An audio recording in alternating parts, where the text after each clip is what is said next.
Alright, what's up everybody? So I'm going to make a quick video here. I've been searching online and searching through YouTube, trying to find a way to be able to set up telemetry through my Spektrum transmitter to be able to give me RSSI warnings via OSD and via transmitter warnings.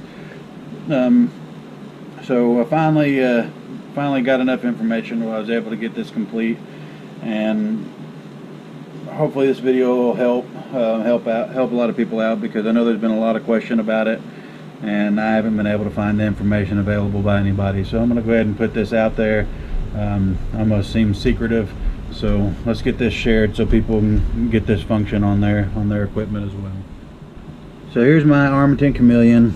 It has the Joshua Bardwell F4 AIO controller on it, flight controller F4, and then the Spektrum 4649T telemetry receiver. So on these telemetry receivers, the important thing you have to know is you have to hook up to TX, not RX. So I'm connected to TX4 on the flight controller, and that's where I'm going to be running my my telemetry through. On the regular serial based receivers, they have to be through RX, not TX. But on the telemetry receivers, you can run it through RX, you won't be able to use telemetry, but if you run it through TX, you'll be able to run telemetry. So we'll go over how to set that up in Betaflight. So before I connect, real quick, on a safety note, anytime you're going to be using any kind of power, or I try to, and generally if I'm going to connect to Betaflight, to remove your props. I did have an exciting episode earlier today. I was actually updating my serial receivers via Horizon's desktop app, and when it went through the update process, I had my props on, didn't even think about it on there, and they wound up spooling up and it shot halfway across my desk. So again, anytime you're going to hook to the computer, I would say that it's a great idea. Just go ahead and pull your props off. It only takes a couple minutes. A couple minutes can save you a gash on your finger, or worse, or keep you from busting props. So no harms, no injuries here, but just lesson learned. So anyways, let's go ahead and get into Betaflight here. I'm going to go ahead and connect.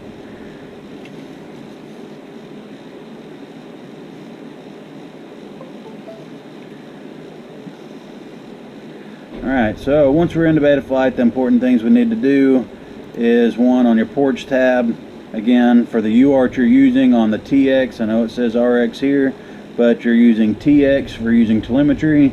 Make sure that UART is turned on serial RX. Then save and reboot, and then we'll go to configuration tab, and we're going to scroll down.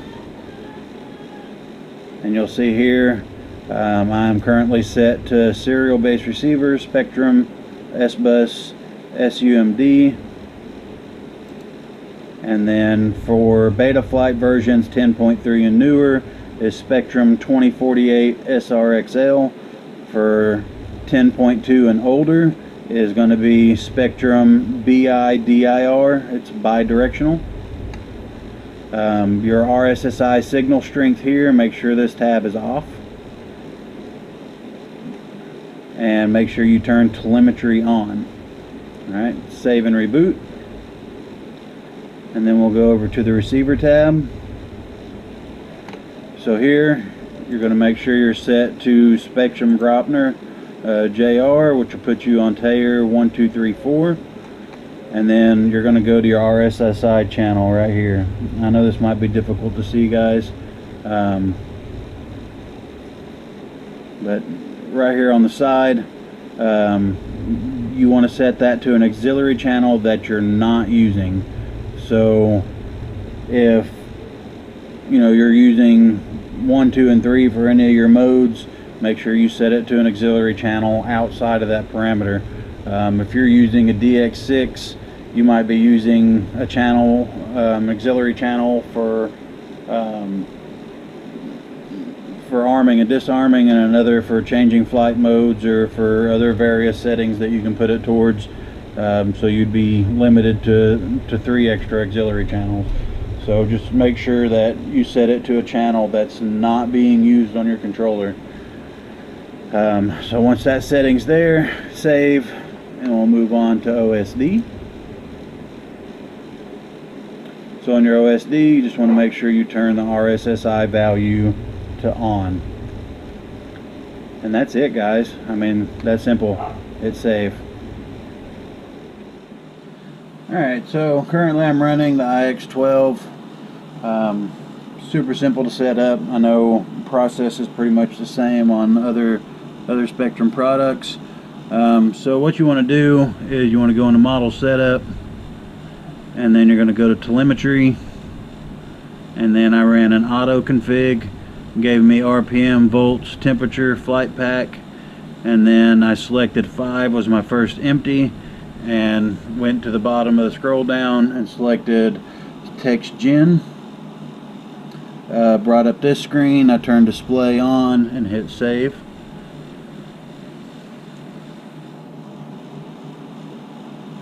So then after that, you want to go down to the bottom and go to channel assign.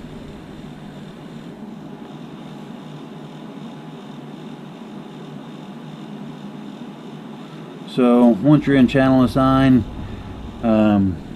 what I did was, since aux3 is what I set up on Betaflight, it was actually aux4 on Betaflight, which is the 3rd auxiliary channel on your controller, because gear is your first, according to Betaflight. So aux4 is channel 8 for me, and I changed that off of a switch and moved it down to inhibit. So also, if you go into the port assignment, you can see here aux3 for channel 8. Okay.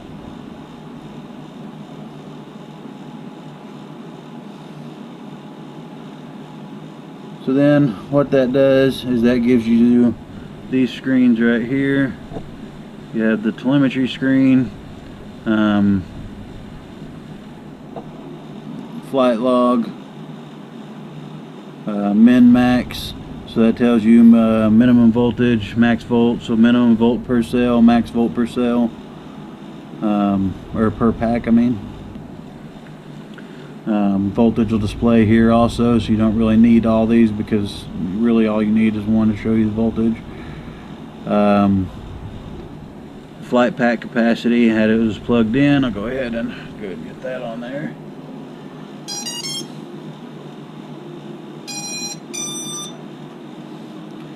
So you can see here, capacity is capacity drawn, so that's what's coming off of it. Current burn is 0.4 amps or 400 milliamps.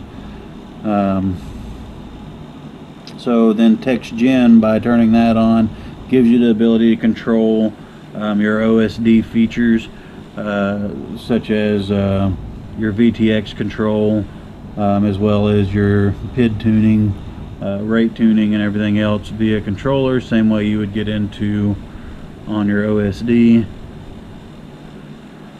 Yeah, now showing 15 volts.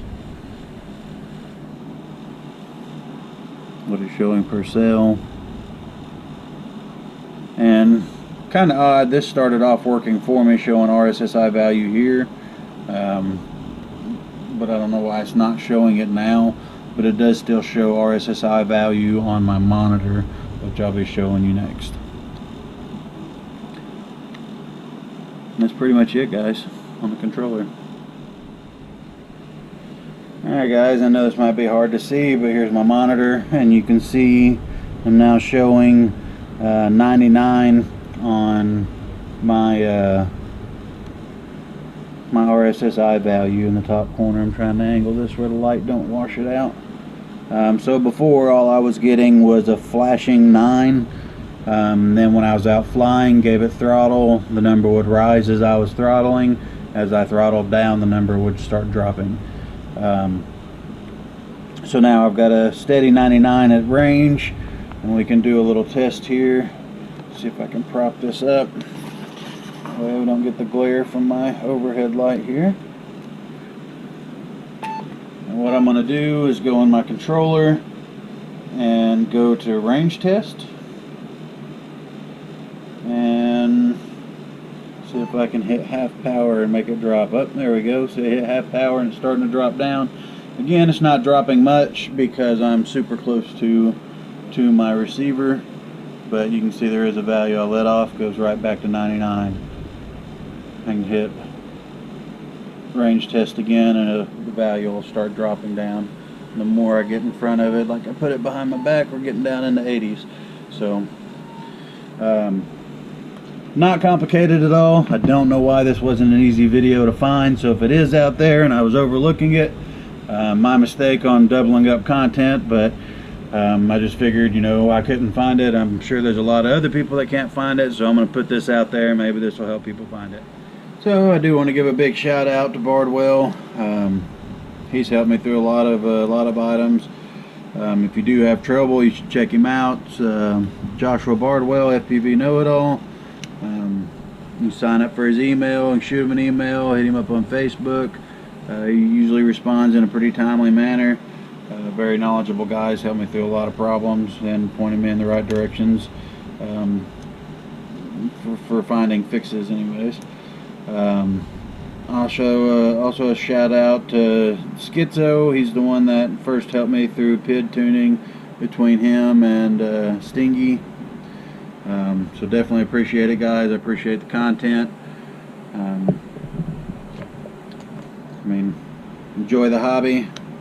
You guys are a big part of my inspiration, so again, definitely appreciate it. Guys, keep it safe.